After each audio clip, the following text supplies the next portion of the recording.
나누실 말씀은 고린도전서 9장 23절에서 27절 말씀입니다. 네, 고린도전서 9장 23절에서 27절 말씀입니다. 우리 함께 한 목소리로 합독하도록 하겠습니다. 내가 복음을 위하여 모든 것을 행함은 복음에 참여하고자 함이라. 운동장에서 달림질하는 자들이 다 달릴지라도 오직 상을 받는 사람은 한 사람인 줄을 너희가 알지 못하느냐. 너희도 상을 받도록 이와 같이 다름질하라. 이기기를 다투는 자마다 모든 일에 절제하나니 그들은 썩을 승리의 관을 얻고자 하되 우리는 썩지 아니할 것을 얻고자 하노라.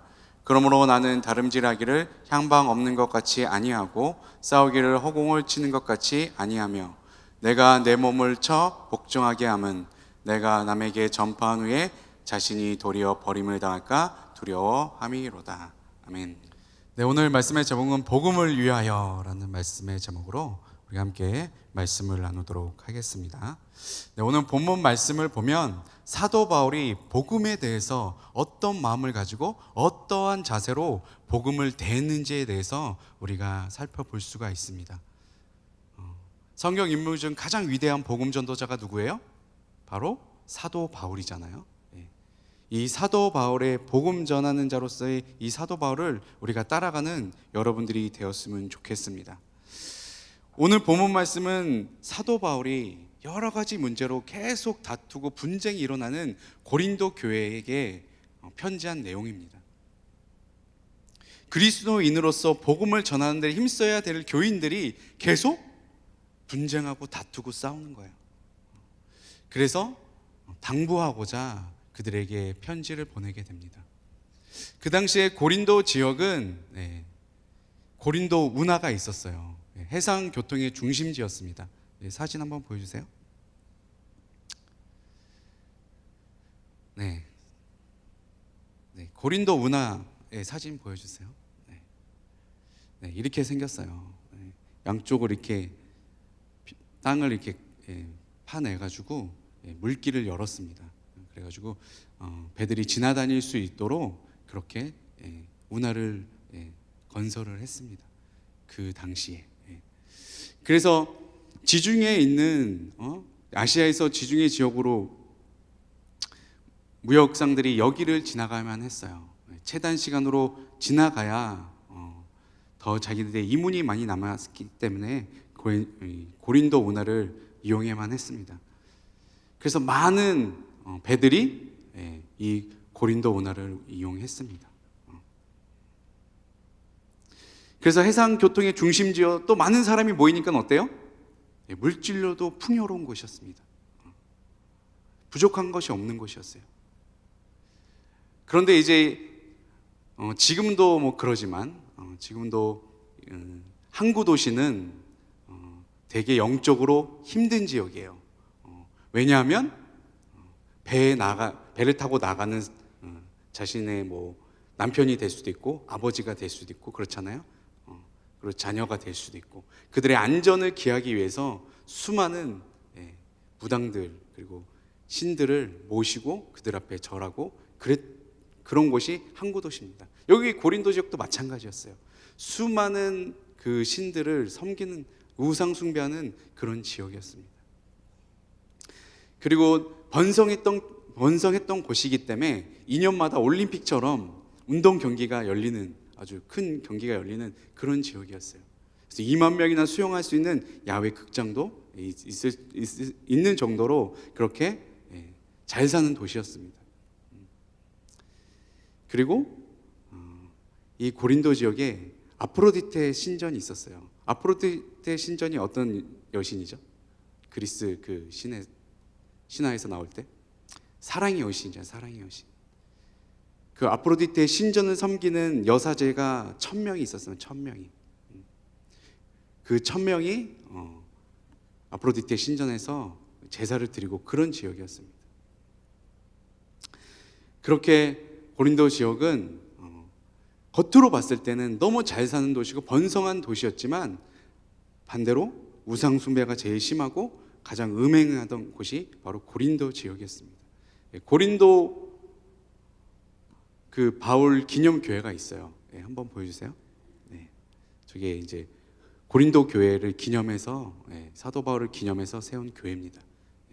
그 지역에 사도 바울이 고린도 교회를 세운 것입니다.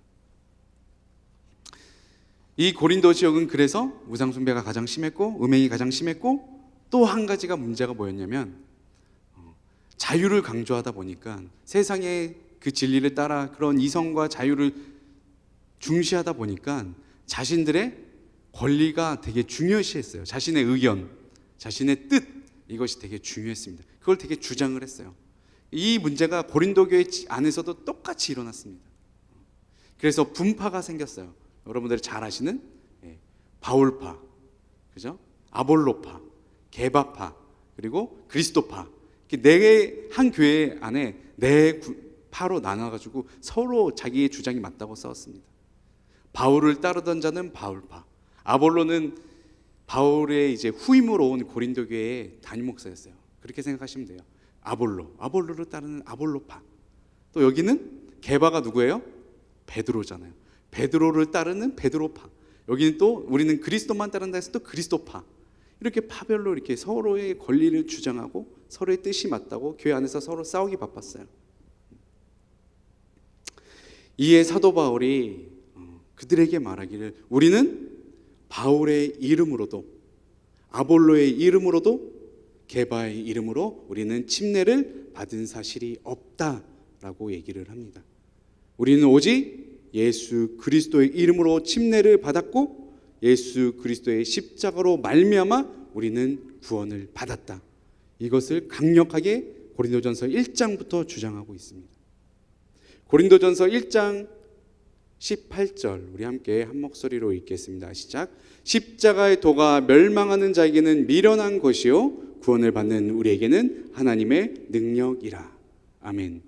십자가의 도가 구원을 받는 우리에게 뭐라고요? 하나님의 능력이 된다라고 말씀하고 있는 것입니다. 이것이 곧 무엇을 말하는 것이에요? 십자가를 통해서만 하나님의 능력이 나타나게 된다는 것입니다. 십자가를 통해서만 구원의 역사가 이루어진다는 것입니다. 오직 우리에게는 예수 그리스도 한 분밖에 없음을 다시 한번 선포하고 있는 것입니다. 바울파도 아니요, 게바파도 아니요, 아볼로도파도 아닌 우리는 오직 예수 그리스도만 따른다. 오직 예수 그리스도의 십자가만 따르는 우리는 성도이다 라고 주장하고 있는 것입니다.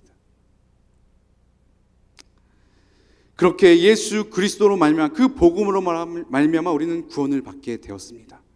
그래서 우리는 예수님 한 분밖에 없습니다. 그렇게 되어져서 우리가 저번 주에 우리가 함께 나눴던 말씀 중에 우리가 뭐라 그랬죠? 신령한 집이라고 했잖아. 곧 우리는 하나님의 성전이다 라고 얘기를 했습니다. 고린도전서 3장 12절에 나오는 말씀입니다. 우리에게는 오직 예수 그리스도의 십자가밖에 없고 그러므로 말미암아 우리는 구원을 받았고 그러므로 말미암아 그 복음으로 말미암아 우리는 하나님의 성전이 되었습니다. 이렇게 얘기하고 있는 것입니다. 바로 이어서 4장 1절에는 이렇게 얘기하고 있습니다. 우리는 하나님의 성전이요 또한 하나님의 비밀을 맡은 그리스도의 일꾼이 되었습니다.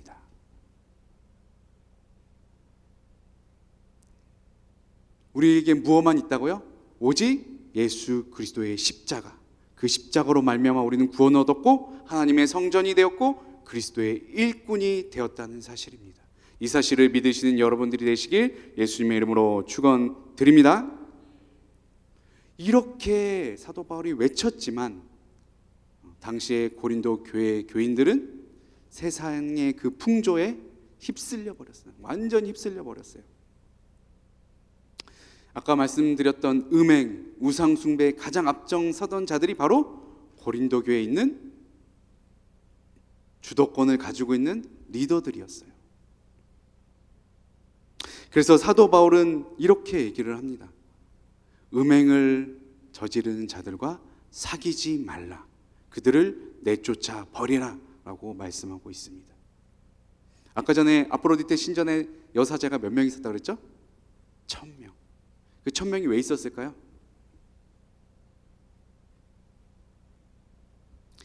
그 여신 앞에 제사를 드리기로 온 사람들한테 무엇을 했냐면 그 여사제와 그 앞에서 성행위를 하게 했어요.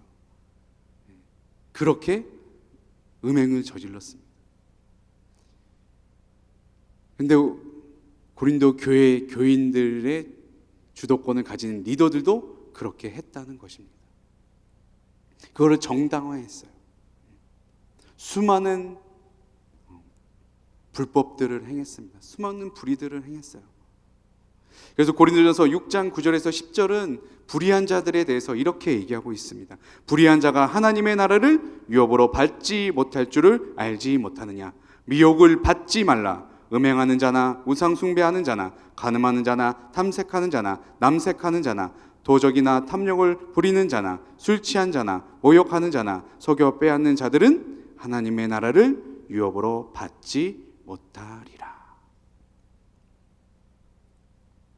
불의한 자는 절대 하나님의 나라를 유업으로 받지 못하게 될 것을 선포하고 있는 것입니다. 근데 아까 전에 말씀드렸듯이 그 고린도 교회의 주도권을 가진 그 자들은 이 불의한 행동을 했다는 것입니다. 그 신전에서 우상들에게 바쳐진 제물들이 있을 거 아니에요? 그 제물들이 엄청 많을 거 아니에요? 그럼 그거 어떻게 처리하겠어요? 어떻게 처리했을까요? 자기들이 먹어야지. 먹는데 그냥 아무나 불러서 먹지 않았어요. 그 사회의 지도층, 주도권을 가진 자들을 초대를 했어요. 초청장을 보냈습니다. 그들이 와서 이 제물을 바칠 때는 이 제물들이 수준이 어떻겠어요? 최상급만 올렸을 거 아니에요? 자기들끼리 제사가 끝난 후에 그 신전에서 다 같이 먹고 마셨던 것입니다.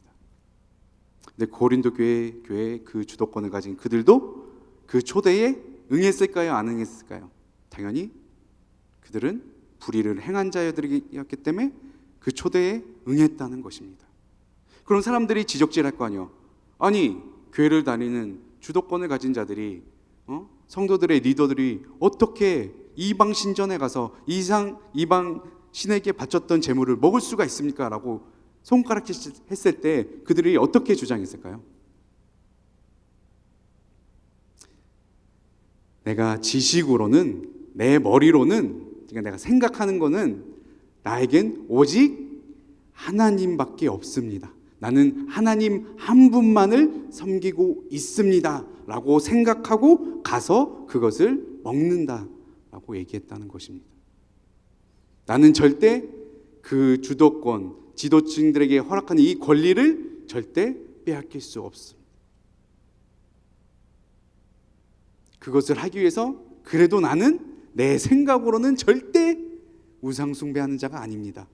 내 생각으로는, 내 지식으로는 하나님이 한 분밖에 없으신 신이심을 나는 믿습니다. 이렇게 얘기를 했다는 거예요. 이해가 돼요? 이해가 돼요? 네. 나머지 분들은 이해가 안 되죠? 네. 그래서 사도 바울이 이렇게 외치는 자들에게 고린도전서 8장 1절과 3절에 이렇게 얘기하고 있습니다. 우상의 제물에 대하여는 우리가 다 지식이 있는 줄을 아나 지식은 교만하게 하며 사랑은 덕을 세우나니 또 누구든지 하나님을 사랑하면 그 사람은 하나님도 알아주시느니라. 지식으로 100번 1000번 믿어도 소용없다는 것입니다. 머리로만 생각하고 있는 것이 믿음이 아니라는 것을 얘기하고 있는 것입니다. 그 지식이 곧 그들에게 교만이 되어졌고 그 교만은 곧 무엇입니까? 패방의 선봉이 되게 된 것입니다. 그러면서 사도 바울이 당부를 합니다. 생각으로 하나님을 믿지 말고 사랑으로 믿어라. 내 마음으로 사랑으로 하나님을 믿고 그 사랑을 가지고 성도들 간에 덕을 세우라라고 말씀하고 있는 것입니다. 나의 권리를 위해서, 나의 주도권을 가진 그 지도층으로서의 권리를 내세우기 위해서 머리로만 믿지 말고 차라리 그거를 다 포기하고 마음으로 교회 안에서 서로를 사랑하고 덕으로 세우라라고 말씀하고 있는 것입니다. 그렇게 권리를 내세우고 지시로고 믿는 자들에게 사도 바울이 다시 한번 강력하게 이렇게 얘기를 합니다. 고린도전서 9장 1절 말씀을 우리 함께 읽도록 하겠습니다. 시작. 내가 자유인이 아니냐 사도가 아니냐 예수 우리 주를 보지 못하였느냐 주 안에서 행한 나의 일이 너희가 아니냐. 뭐라고 얘기하고 있는 거야? 나는 자유인이야. 나는 로마 시민권자야. 그리고 나는 사도야. 그리고 난 예수님을 본 자야.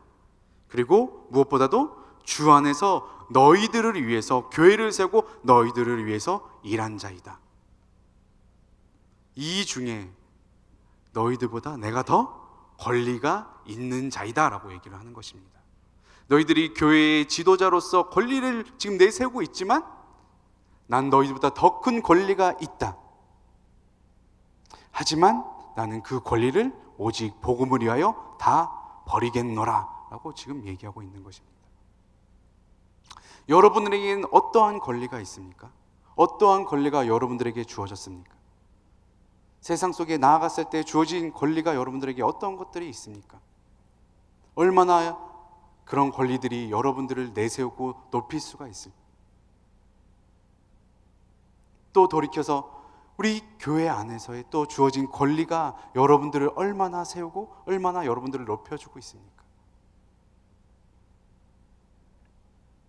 여러분들에게 주어진 그 권리를 사도 바울과 같이 복음을 위하여 모두 다 내어버리는 여러분들이 되시길 바랍니다. 아멘. 그 권리를 모두 내려놓은 사도 바울이 이렇게 외치고 있습니다. 고린도전서 9장 23절입니다.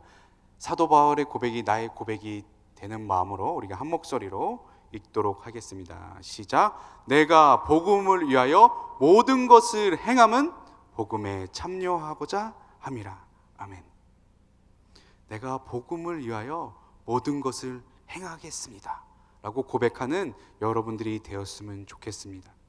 내가 행하는 모든 것이 오직 복음을 위한 것임을, 복음을 위한 것이 될 것을 이 시간 내가 주님 앞에 다짐을 합니다 라고 나아가는 여러분들이 되었으면 좋겠습니다. 오직 내가 하는 모든 것이, 행하는 모든 것이 오직 복음을 전하고 복음을 선포하는 것에 쓰임받는 내가 되게 하여 주시옵소서. 그렇게 되어지는 여러분들이 되시길 예수님의 이름으로 축원드립니다. 아멘. 이렇게 사도 바울은 복음을 위하여 모든 것을 행하는 자들의 모습을 이렇게 비유하고 있어요. 아까 전에 고대 운동 경기가 거기에서 2년마다 열렸다고 했잖아요. 그래서 사도 바울이 운동하는 선수를 비유해서 복음을 전하는 자들은 이렇게 전해야 된다라고 얘기하고 있습니다. 그 첫 번째가 상을 받도록 달리라는 것입니다. 달리기 선수가 있어요. 근데 그냥 달리는 것이 아니라 어떻게 달리라고 얘기하고 있어요? 상을 받도록 달리라는 것입니다. 고린도전서 9장 24절 말씀입니다. 운동장에서 다름질하는 자들이 다 달릴지라도 오직 상을 받는 사람은 한 사람인 줄을 너희가 알지 못하느냐. 너희도 상을 받도록 이와 같이 다름질하라. 상을 받는 사람은 몇 명만 있다고요? 단 한 사람만 있다고 얘기를 하고 있습니다. 그럼 우리가 그 한 사람에 들어가기 위해서는 어떻게 해야 돼요? 전력 질주를 해야 된다는 것입니다. 우리가 복음을 위하여 전력 질주를 해서 다름질하는 우리가 되어야 될 것입니다. 그럼 이 사도 바울은 어떻게 전력 질주를 했을까요? 어떠한 방법으로? 네? 아까 제가 얘기했듯이 모든 권리를 포기했대요. 모든 권리를 포기했다는 건 뭐예요? 나는 내가 복음 전할 대상자들에게 종이 되겠습니다 라는 뜻이에요. 실제로 그렇게 고백하고 있어요. 나는 모든 사람들에게 종이 될 것입니다. 그래서 유대인에게 복음을 전할 때는 율법에 뒤지면 안 되잖아요. 그들은 율법을 강조하니까 내가 율법을 철저히 지켜서 그들에게 복음을 전하겠습니다. 그럼 약한 자들에게는 물질이 없는 자처럼 겸손하게 그들에게 다가가서 도와주겠습니다. 병든 자, 약한 자, 넘어진 자, 그들에게는 그들과 같은 모습으로 나아가서 그들을 구원시키고자 할 것입니다. 그렇게 더 많은 사람을 구원시키고자 나는 나의 모든 권리를 내려놓겠습니다 라고 고백하고 있는 것입니다. 고린도전서 9장 22절은 이렇게 말씀하고 있습니다.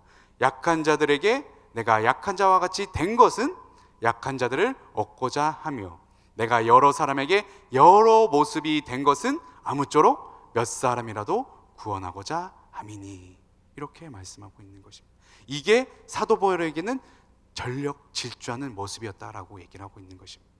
단 한 사람이라도, 단 몇 사람이라도 구원시키고자 그들의 모습대로 다가갔다는 것입니다. 우리 귀한 청년이여 장년이여 우리 귀한 성도님들도 우리가 복음 전할 그 대상자들의 모습으로 우리가 다가가서 그들을 이게 복음을 전하여서 그들을 주님의 전으로 인도하는 데 쓰임받는 여러분들이 되시길 바랍니다. 아멘.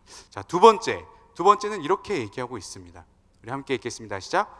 표대를 향하여 달리라는 것입니다. 고린도전서 9장 26절 우리 함께 읽겠습니다. 시작. 그러므로 나는 다름질하기를 향방 없는 것 같이 아니하고 싸우기를 허공을 치는 것 같이 아니하며. 달리는데 골인 목적지 있잖아요. 도착점을 향해서 우리가 달려가야 되잖아요. 아무리 빠르게 달려도 도착점에 가지 아니하고 다른 곳에 가면 아무 소용이 없다는 것입니다. 우리는 반드시 표대를 향하여, 그 목적지를 향하여, 그 도착점을 향하여 달려야 된다는 것입니다. 거기를 향하여 전력 질주하라고 말씀하고 있는 것입니다. 빌립보서 3장 14절은 이렇게 얘기하고 있습니다. 표대를 향하여 그리스도 예수 안에서 하나님이 위에서 부르신 부름의 상을 위하여 달려가노라. 아멘. 그리스도 예수 안에서 여러분들에게 주어진 부름의 상이 무엇입니까? 부름의 상이 뭐예요? 네? 여러분들 목적지가 어디냐고요? 천국인 것입니다. 천국. 우리는 또 이를 생명의 면류관이라고 얘기하고 있는 것입니다. 담임 목사님께서 일부 예배 때도 이 예화를 드셨는데, 우리나라 국가대표가 올림픽에 나가서 금메달을 따잖아요. 그 금메달을 따는데 얼마가 드는 줄 알아요? 한 사람당? 제가 아침에 이 얘기 듣고 깜짝 놀랐습니다. 얼마나 들 것 같아요? 네? 1억? 2억? 198억이 든대요.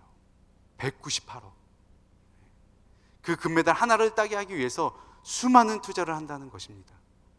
그 한 사람을 위해서 그 금메달을 따게 하기 위해서 경기장도 지어야 되고, 그죠? 여러 가지 제반 시설도 해야 되고, 그런 걸 다 따져봤을 때 한 사람을 올림픽에 나가서 금메달을 따기 위해서는 198억이 든대요. 여러분들도 금메달을 땄습니다. 여러분들도 면류관을 받았어요. 고대 경기 때는 어떻게 했습니까? 우승자에게는 면류관을 씌워줬어요. 여러분들에게도 하나님께서, 주님께서 생명의 면류관을 여러분들에게 허락하셨습니다. 여러분들에게 그 생명의 면류관의 가치가 얼만큼이나 되는지를 우리가 생각해 봐야 돼요. 198억 했지만 그보다 더 값어치 있는 것이 생명의 면류관임을 여러분들이 믿고 나갔으면 좋겠습니다. 그 표대를 향하여 나갔으면 좋겠어요. 왜 생명의 면류관이 그 정도로 가치가 있을까요? 바로 예수님께서 십자가로 사셨기 때문에. 십자가의 가치예요. 십자가의 가치. 우리가 받은 생명의 면류관의 가치는 십자가의 가치와 동일한 것입니다. 그게 바로 십자가의 도인 것입니다. 그것이 곧 하나님의 능력이요 복음이다 라고 지금 얘기하고 있는 것입니다. 그렇기 때문에 우리가 그 생명의 면류관을 위해서, 그 복음을 위하여 우리가 오직 저 천국만을 바라보고 나아가는 여러분들이 되시길 예수님의 이름으로 축원드립니다. 아멘. 마지막으로 세 번째 띄워주세요. 우리 함께 읽겠습니다. 시작. 몸을 쳐 복종하게 하라는 것입니다. 고린도전서 9장 27절 말씀입니다. 오늘 마지막 말씀 우리 함께 한 목소리로 읽겠습니다. 시작. 내가 내 몸을 쳐 복종하게 함은 내가 남에게 전파한 후에 자신이 도리어 버림을 당할까 두려워함이로다. 이거만큼 슬픈 말씀이 없어요. 이거만큼 슬픈 말씀이 없어요. 내가 복음을 위하여 전력 질주하고 저 천성을 향하여 내가 푯대를 향하여 전력 질주를 했는데 나중에 내가 그 구원을 잃어버리는 자가 될 수도 있다는 것입니다. 어떻게 그런 자가 될 수 있다고 지금 말씀하고 있습니까? 몸을 치지 않았기 때문에. 몸을 친다는 것은 무엇을 말하고 있습니까? 세상 풍조를 따르는 나, 세상의 유혹을 따르는 나, 세상의 욕심을 따르는 나를 복종시키지 않은 자이기 때문에 하나님의 나라를 유업으로 받지 못하게 된다는 것입니다. 그 자 갖고 뭐라 그랬죠? 불의한 자라고 얘기하고 있는 것입니다. 세상을 따라가려는 내 몸을 복종시키는 여러분들이 되시길 바랍니다. 세상의 가치를 따라가는 내 육신을, 내 생각을 쳐서 예수 그리스도 앞에 복종시키는 여러분들이 되었으면 좋겠습니다. 사도 바울도 인간이었어요. 얼마나 자기도 복음을 위해서, 이 위대한 복음 전도자도 얼마나 고뇌했는지 몰라요. 내가 마음으로는 하나님의 법을 따르고 싶은데 이놈의 썩어질 육신이 세상의 법을 따랐다라고 얘기를 하고 있습니다. 오라 나는 공고한 자로다.